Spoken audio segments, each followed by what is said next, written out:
उदयपुर में घटना हुई है। एक आतंकी हमले में कन्हैया लाल व्यक्ति की गर्दन काट दी गई, निर्मम हत्या कर दी गई। इससे पूरा देश, हर समाज में आक्रोश है, गुस्सा है। राजस्थान के अंदर साधारण लोगों में असुरक्षा की भावना भी है। ये गुस्सा जायज है, लेकिन संविधान के तहत, देश के कानून के तहत और पीसफुल तरीके को पालन करना, शांतिपूर्ण सौहार्द बनाकर कार्रवाई करना, ये बहुत जरूरी है। आज इस प्रेस कॉन्फ्रेंस को शुरू करने से पहले भारतीय जनता पार्टी की तरफ से यह अपील है कि पूरे देश के अंदर जो भी घटना हुई है उसके बावजूद शांति का माहौल बना रहे, सौहार्द का माहौल बना रहे। हम सबकी संवेदनाएं कन्हैया लाल जी के परिवार के साथ भी है। आज पूरा देश कन्हैया लाल जी के दर्द में शामिल है। हम उनके परिवार के साथ हैं और ऐसी जितनी भी घटनाएं अभी तक हुई हैं, आतंकी हमलों में जो लोग मारे गए हैं, उनके परिवार के साथ पूरा देश खड़ा हुआ है। इस समय भगवान उनके परिवार को हिम्मत दे, दुख सहन करने की शक्ति दे।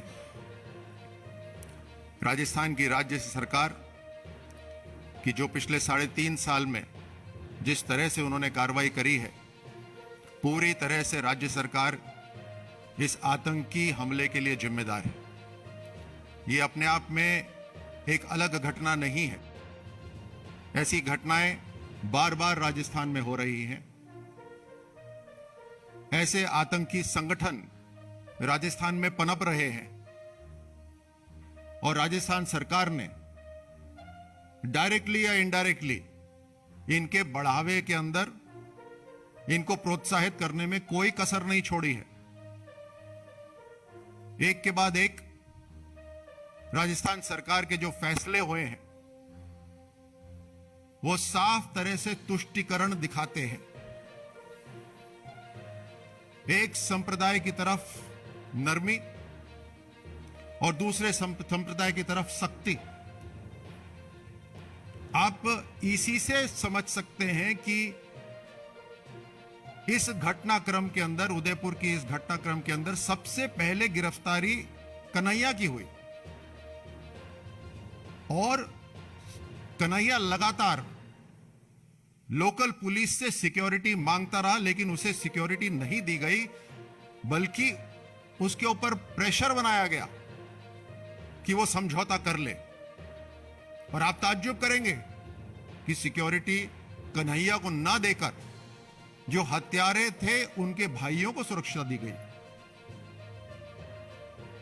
6 दिन तक जब अपनी दुकान बंद रखी, उसके बाद जिस दिन उसने खोली, उसकी हत्या कर दी गई।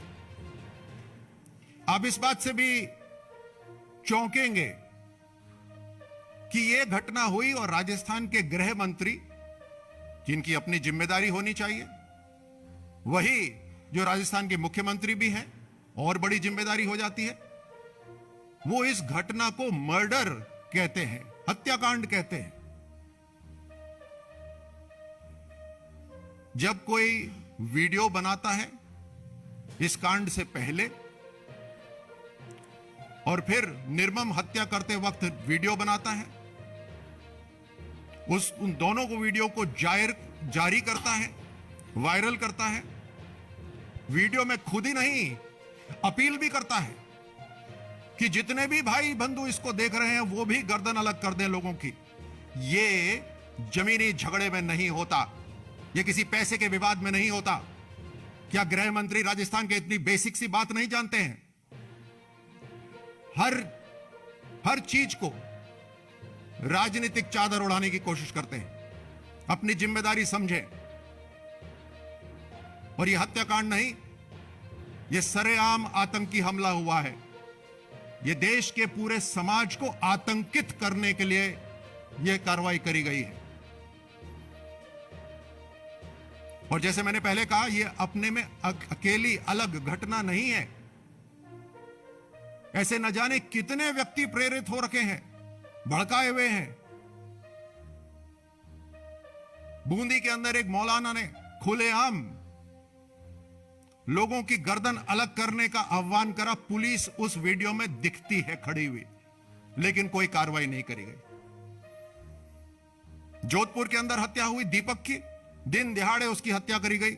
परिवार हत्यारों का नाम बताता रहा, लेकिन पुलिस ने कोई कार्रवाई नहीं करी। जब इस तरह की हरकत करेगी राजस्थान की पुलिस प्रशासन के दबाव में, तो जिहादियों के, आतंकियों के हौसले तो बुलंद होंगे ही। पिछले अक्टूबर के अंदर एक हिंदू युवक की बेरहमी से हत्या करी गई जोधपुर के अंदर, उसकी टांगें काट दी गई। रतन सोनी आरएसएस के कार्यकर्ता की हत्या कर दी गई। पिछले 6 महीने के अंदर एक भी सप्ताह ऐसा नहीं गया जब राजस्थान के अंदर कोई ना कोई आतंकी जिहादी कांड नहीं हुआ हो। और इसके लिए सरासर राजस्थान की सरकार जिम्मेदार है। जब त्योहार होते हैं तो अलग अलग धर्मों के लिए अलग अलग कानून बनाए जाते हैं। एक समुदाय के ऊपर त्योहारों पे अंकुश लगाया जाता है, बंदिश लगाई जाती है, और उसी के साथ साथ जब दूसरे समाज के त्योहार हो रहे होते हैं तो उनको खुली छूट दी जाती है।